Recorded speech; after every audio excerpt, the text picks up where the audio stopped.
નમસ્કાર. જે ભાઈએ વાત કરી બનાવ બન્યો એ ભરતભાઈ મારા મામાના દીકરા થાય છે. જે આ તો મને એવું લાગે છે કે હવે પહેલાં યુપી બિહારમાં જેવી સ્થિતિ હતી એવી સ્થિતિ ગુજરાતની એનાથી પણ બદતર થઈ રહી છે. કાયદોની વ્યવસ્થાની સ્થિતિ જ નથી. આવી રીતના કોઈ પોતાની જાતને એવો તો કોઈને અધિકાર આપ્યો નથી કે તમે કોઈનું જીવન આપવાનો અધિકાર નથી, તો તમે જીવન કઈ રીતે લઈ શકો? એવા તો કયા તમે મોટા ડોન થઈ ગયા છો કે શું પાલનપુરમાં કોઈ પોલીસ કે એવું કંઈ તંત્ર જ નથી? આપણા કાયદાનો ભય હોવો જોઈએ કોઈ પણ વ્યક્તિમાં, ગમે તે હોય. આજે મારો ભય ગયો છે, કાલ બીજાનો ભય જશે. તો આવું તો કોઈ કાળે ચલાવી ના લેવામાં આવે. આના માટે તો સખ્તમાં સખત યોગી મોડલ જેમ ચાલે છે ને યુપીમાં, એ ખરેખર એમની ન્યાય પ્રણાલી કમ્પ્લીટ જ છે. એવું જ મોડલ ગુનેગારો થથરવા જોઈએ અને સામેથી પગ પકડીને પોલીસ સ્ટેશનમાં જવા જોઈએ કે મહેરબાની કરીને મને બક્ષી દો.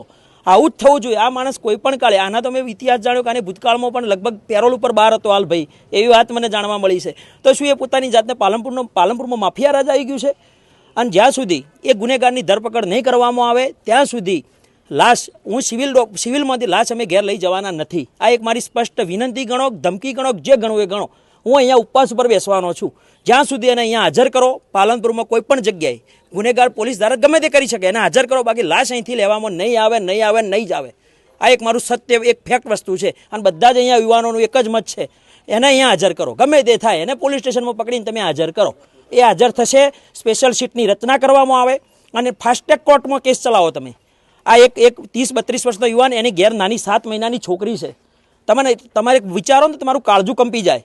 તો તમારા પેટનું પાણી હલવું જોઈએ. એને ખબર પડવી જોઈએ કે ગુનો કર્યો, એના લીધે બીજા 10 ગુનેગારોને ખબર પડવી જોઈએ. એવી કડકમાં કડક સજા કરો, દાખલારૂપ ન્યાય બેસાડો. કે દાદાની સરકાર કહે છે, દાદાની સરકાર, હું હર્ષભાઈ સંઘવી સાહેબને પણ કહેવા માંગુ છું કે તમે જે કરો છો કે કાયદાનું રાજ લાવો. તમે એને કડકમાં કડક સજા કરીને એક નિયમરૂપ બનાવો કે ભાઈ પાલનપુરમાં આ ઘટના બની હતી અને આ સજા મળી. એવું તમે ફાસ્ટેગ કોર્ટમાં કેસ ચલાવો, તાત્કાલિક એને ડિસિઝન કરો અને કાયદામાં થતી ભયંકરમાં ભયંકર સજા, છેલ્લી સજા એને આપો.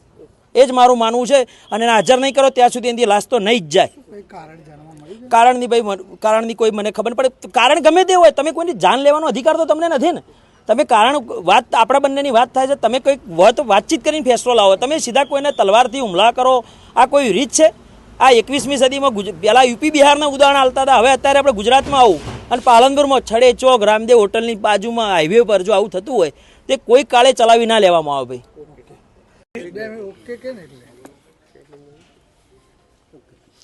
ગઈકાલે સાંજે રામદેવ હોટલ અમદાવાદ હાઈવે ઉપર અમારા બંને ભાઈઓ ગાદલવાડા ગામના નીતિનભાઈ અને ભરતભાઈ, એ બંને ભાઈઓ ત્યાં બેઠા હતા અને પાલનપુરના અથવા કોઈ પણ વિસ્તારના કોઈ અસામાજિક તત્વો 3 થી 4 ગાડી ભરી અને ખુલ્લી તલવારો, પાઇપો અને લકડીઓ લઈ અને એમના ઉપર ઉચિંતો જ હુમલો કરી દીધો. એમાંથી એમને તાત્કાલિક પછી એ લોકો ત્યાંથી ભાગી નીકળ્યા અને બંને ભાઈઓને હોસ્પિટલમાં લઈ જવામાં આવ્યા.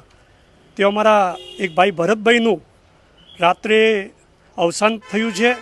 આ એક ખૂબ ગંભીર બાબત છે અને સમગ્ર ચૌધરી સમાજ અને બધા જ સમાજના ભાઈઓ આના ઘટનાને એકદમ વખોડી કાઢે છે. અને આજે આપ જોઈ શકો છો, બધા જ અમારા યુવાન ભાઈઓ અહીંયા આવી ગયા છે સિવિલ હોસ્પિટલમાં.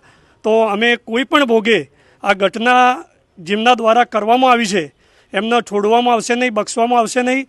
અમે પોલીસ એસપી સાહેબને પણ એક વિનંતી કરીએ છીએ કે તાત્કાલિક ધોરણે જ્યારે પણ આની કાર્યવાહી ચાલુ કરી અને આ સમગ્ર ઘટનામાં જે પણ ભાઈઓ સંજોવાયેલા છે એ તમામની ધરપકડ કરવામાં આવે અને એમના વિરુદ્ધ કડકમાં કડક પગલાં ભરવામાં આવે.